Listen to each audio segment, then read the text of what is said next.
The Seven Dials Mystery, Chapter 29, Behavior of George Lomax. "Mr. Lomax is here, sir," the butler said. Lord Caterham jumped in surprise. He was busy practicing his golf swing and did not hear the butler walking on the soft grass. He looked at the butler, Treadwell, feeling sad rather than angry. "I told you this morning that I would be very busy today, Treadwell," he said. "Yes, sir, but—" the butler started to say. "Go and tell Mr. Lomax that you made a mistake," Lord Caterham interrupted.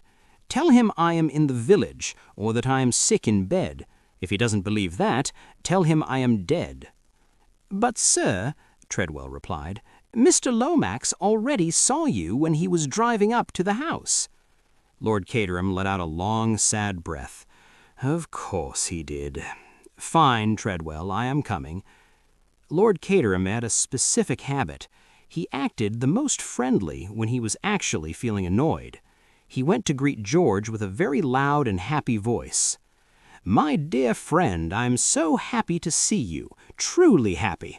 Sit down, have a drink. This is wonderful." Lord Caterham pushed George into a large, comfortable chair. Then he sat across from him and blinked his eyes nervously. "I really need to speak with you," George said. "Oh," Lord Caterham said quietly. His heart sank. He started to worry about all the bad things George might want to talk about. "It is very important," George said firmly. Lord Caterham felt even more worried. He felt that something terrible was about to happen. "Yes?" he asked, trying to sound brave and calm. "Is Eileen at home?" George asked. Lord Caterham felt relieved, but he was a little surprised. Yes, Bundle is here. Her friend is with her, the little Wade girl. She's a very nice girl. She'll be a great golf player one day. She has a very smooth swing." He kept talking and talking until George interrupted him rudely. "I'm glad Eileen is home. Can I talk to her soon?" "Of course, my friend, of course," Lord Caterham said. He was still surprised, but he was happy that the news wasn't bad. "If it doesn't bore you to talk to her—" "It won't bore me at all. I think you don't realize that Eileen is an adult now. She is not a child any more. She's a woman. She's very charming and smart. The man who marries her will be very lucky. I say it again, very lucky." "Oh, I suppose so. But she is very restless. She can never stay in one place for more than 2 minutes, but I guess young men don't mind that these days." "You mean she doesn't want to be bored. Eileen is smart and has big goals. She cares about what is happening in the world today." Lord Caterham stared at him. He thought that George was acting very strange. To Lord Caterham, his description of his daughter didn't sound like her at all. "Are you sure you are feeling okay?" Lord Caterham asked with worry. George ignored the question and continued talking. "Perhaps, Caterham, you are starting to understand why I am here this morning," George said. "Getting married is a serious choice, especially at my age. I have thought about this very carefully." He explained his reasons. "A husband and wife should have the same background, the same interests, and the same religion. I have a high position in society, and I think Eileen will be perfect for it. She is smart and understands politics. This will help my career, and it will be good for her, too." George added, "I know I am much older than she is, but I feel young and strong. I think an older man is better for her than a young man who has no experience. I will take great care of her. It will be a privilege to watch her grow even smarter." George shook his head seriously. Lord Caterham was so shocked that he could hardly speak. "Do you mean, my dear friend, you want to marry Bundle?" Lord Caterham asked blankly. "You are surprised," George said. "Do I have your permission to ask her?" "Oh, yes," Lord Caterham replied. "You have my permission, but honestly, Lomax, I wouldn't do it if I were you. Go home and think about it. Count to 20. It is always sad to ask someone to marry you and then look foolish when they say no." "I know you are trying to be kind," George said, "but you say things in a very strange way. My mind is made up. May I see Eileen?" "Oh, it has nothing to do with me," Lord Caterham said quickly. "Eileen makes her own choices. If she told me tomorrow that she wanted to marry the driver, I wouldn't stop her. These days it's the only way to live. I tell her, do what you want, but don't worry me. She is actually very good about it." George stood up, ready to find her. "Where is she?" "I really don't know," Lord Caterham said. "She could be anywhere. Like I told you, she never stays in one place for more than 2 minutes." "I assume Miss Wade is with her?" George asked. "I think you should ring the bell for your butler. Ask him to find Eileen and tell her I want to speak with her for a few minutes." Lord Caterham did what George asked and rang the bell. When Treadwell, the butler, arrived, Lord Caterham said, "Treadwell, please find my daughter. Tell her Mr. Lomax wants to talk to her in the living room." "Yes, sir," said Treadwell, and left the room. George grabbed Lord Caterham's hand and squeezed it hard. This made Lord Caterham feel very uncomfortable. "Thank you so much," George said. "I hope to bring you good news soon." Then he hurried out of the room. "Well," said Lord Caterham to himself, "what has Eileen done now?" The door opened again. "Mr. Bill Eversley is here, sir," the butler announced. Bill rushed in. Lord Caterham grabbed his hand and spoke seriously. "Hello, Bill. Are you looking for George? If you want to be helpful, go to the living room. Tell George there is an urgent government meeting, or find some way to get him away. It isn't fair to let the poor man embarrass himself over a girl's joke." "I'm not here for George. I didn't even know he was here. I want to see Eileen. Is she around?"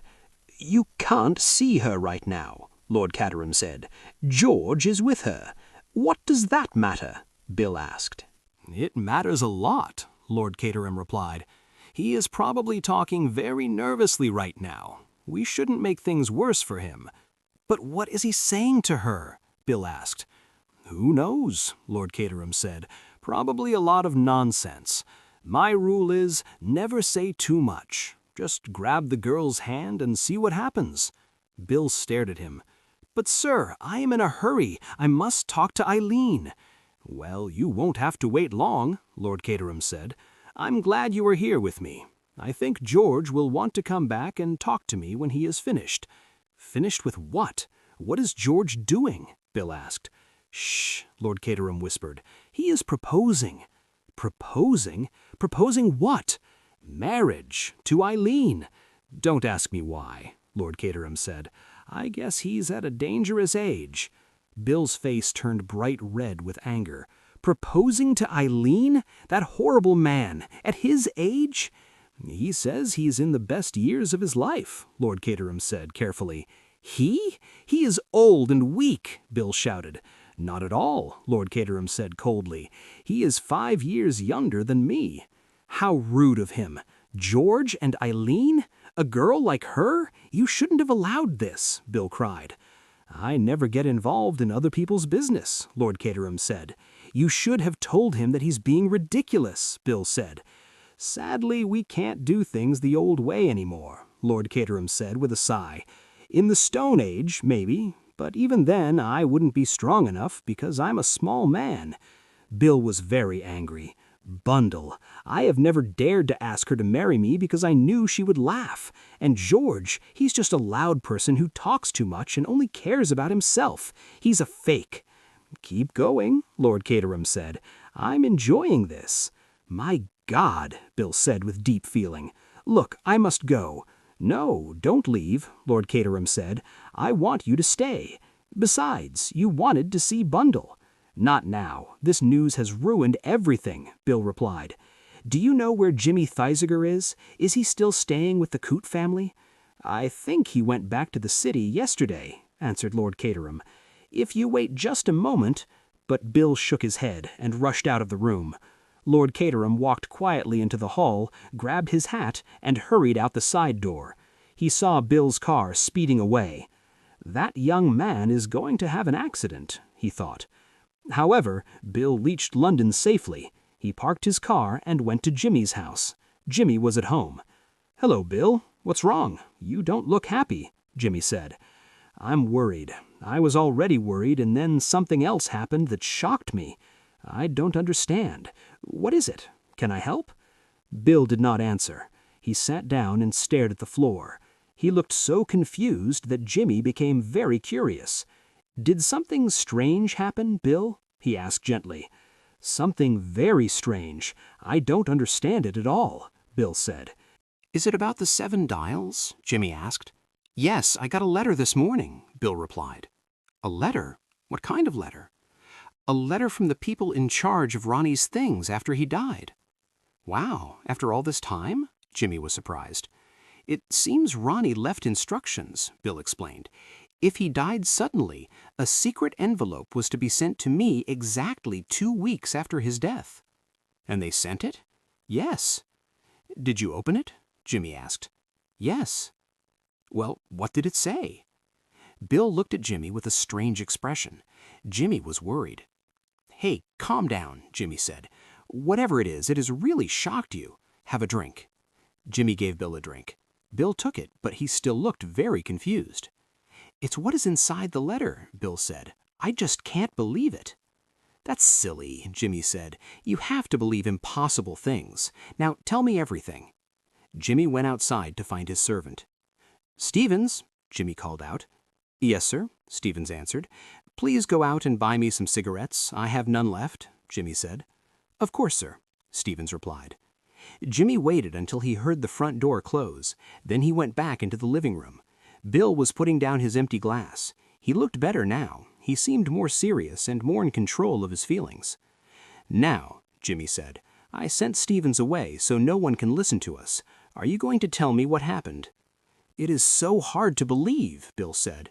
"If it is hard to believe, then it is probably true. Come on, tell me." Bill took a deep breath. "I will," he said. "I will tell you everything."